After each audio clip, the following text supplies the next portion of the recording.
The apple doesn't fall far from the tree, or so the saying goes. So imagine our next couple's surprise when they learned their apple tree was at the core of a mystery involving a long-lost trophy. This gnarly old apple tree looked like it had seen better days. Well, you can actually stick your arm all the way through it, and it's an apple tree that still produces fruit to this day. But this tree was key to a mystery that was about to unravel inside a house Doug and Nancy Bryan bought less than a year ago. And we were curious about its history. And the history of the well-kept house that came with the old apple tree. When we pulled up, she just kind of said, "Oh my," and I really had a good feeling of what was going to happen from that point on. It was the Western Michigan country home that the Bryants were looking for. The interior was in very good shape, considering that the house was built in 1884.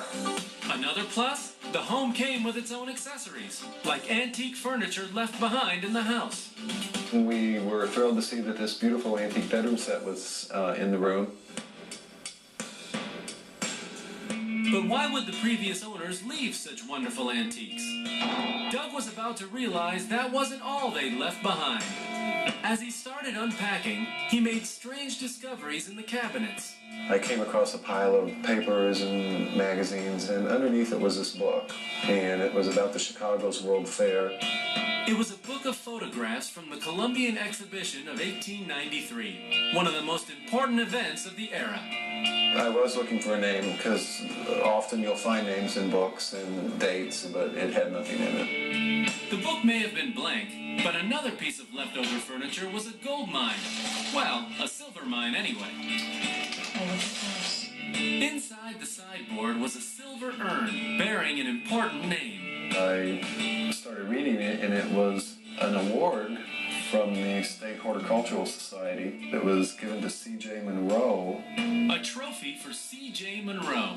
But who was that? And why was the trophy hidden in the sideboard? But their next find... I wonder what this is. ...raised still more questions.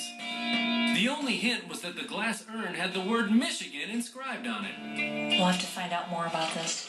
They also wanted to find out more about that name on the silver urn. Nancy started by tracking down 3 sisters who used to live in the house. Hi, how are you? Hi, Nancy. The Gaines daughters came over. They lived here in the 1960s, and they brought photographs and prints of when they lived here, and gave lots of history of what it was like to grow up on the grounds. And that's how the Bryants began to piece together their home's prize-winning history.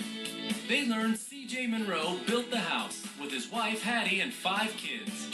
And that fine bedroom furniture, it had been his. It is original to the house. It has been here since the late 1800s, and it has been passed down to each owner since. Apparently, each owner felt the furniture simply belonged to the house. The Bryants were surprised to learn how prominent the owner of their modest country house had been. He was the Secretary of Agriculture for Michigan, and he was also a state senator. He also was the president and CEO of the town bank. The World's Fair book proved that C.J.'s influence extended beyond Michigan's borders. That was given to him because he was on the board of the Chicago World's Trade Planning Committee as a gift or a memento of his efforts towards the fair. But what was most shocking of all involved that gnarly apple tree and the glass globe with the word Michigan engraved on it. Turns out, it was for something truly extraordinary. It's so important, and it really has to stay in the house forever. What is it? A victory urn for the taste of the apples right outside their door. Incredibly, nearly 100 years later, they're still deliciously sweet. Doug and Nancy say their roots here grow deeper each time they learn a little bit more about their home's sweet past. When we found the house, it was just a house. But I think once we moved in and started doing some digging into the history of it, we feel closer to the house. I feel a very strong attachment to this house, and I really never want to leave it.